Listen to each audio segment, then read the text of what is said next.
शादी ब्याह के मौके पर ड्रोन से वीडियो या फोटोग्राफी करना एक आम बात हो गई है।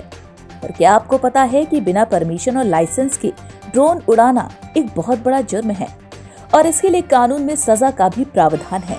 आपका ड्रोन मारकर गिराया जा सकता है या फिर जब्त भी किया जा सकता है। भारत सरकार ने बहुत पहले से ड्रोन के अनधिकृत संचालन पर रोक लगाई हुई है, जिसमें फोटोग्राफी और ब्लॉगिंग उद्देश्यों के लिए उपयोग किए जाने वाले ड्रोन भी शामिल हैं।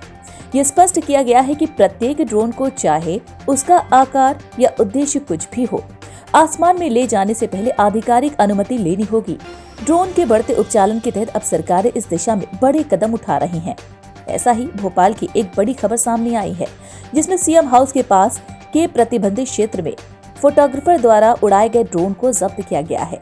कई व्यक्ति, विशेष रूप से फोटोग्राफर और ब्लॉगर, आश्चर्यजनक एरियल फुटेज कैप्चर करने या लुभावनी तस्वीरें लेने के लिए छोटे ड्रोन का उपयोग कर रहे हैं, ये मानते हुए कि उन्हें ऐसी मनोरंजक गतिविधियों के लिए अनुमति की आवश्यकता नहीं है। हालांकि ये धारणा गलत है और नए नियम स्थापित दिशा निर्देशों का पालन करने के महत्व पर जोर देते हैं।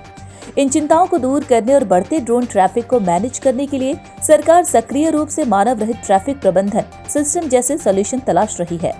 बता दें कि UTM टेक्नोलॉजी, जिसे अक्सर ड्रोन के लिए ATC टावर कहा जाता है, मोबाइल एप्लीकेशन और लैपटॉप के माध्यम से संचालित होती है, जिससे ड्रोन ऑपरेटर्स के लिए अपनी ड्रोन उड़ानों को रजिस्टर करना, निगरानी करना और ट्रैक करना आसान हो जाता है, जिसमें नियमों का अनुपालन सुनिश्चित होता है।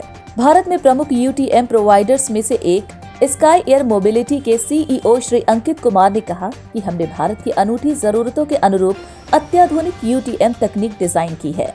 हमने इस तकनीक को उत्तराखंड के साथ कई राज्यों में सफलतापूर्वक तैनात किया है। एक विश्वसनीय UTM सिस्टम का होना समय की मांग है, ताकि न केवल राष्ट्रीय सुरक्षा की रक्षा के लिए बल्कि यह सुनिश्चित करने के लिए भी कि ड्रोन उड़ाने के शौकीन कानून तोड़ने के डर के बिना अपने शौक का पूरा आनंद ले सके।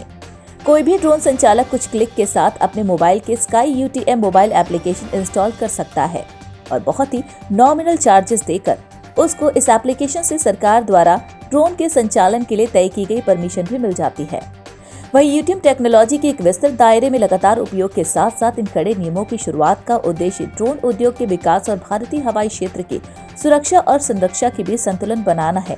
इसके साथ ही बिना किसी झंझट के ड्रोन संचालन का आनंद लेने और संभावित कानूनी कार्रवाई से बचने के लिए ड्रोन ऑपरेटर्स को अपने ड्रोन को UTM सॉफ्टवेयर पर रजिस्टर करने के लिए प्रोत्साहित करना है।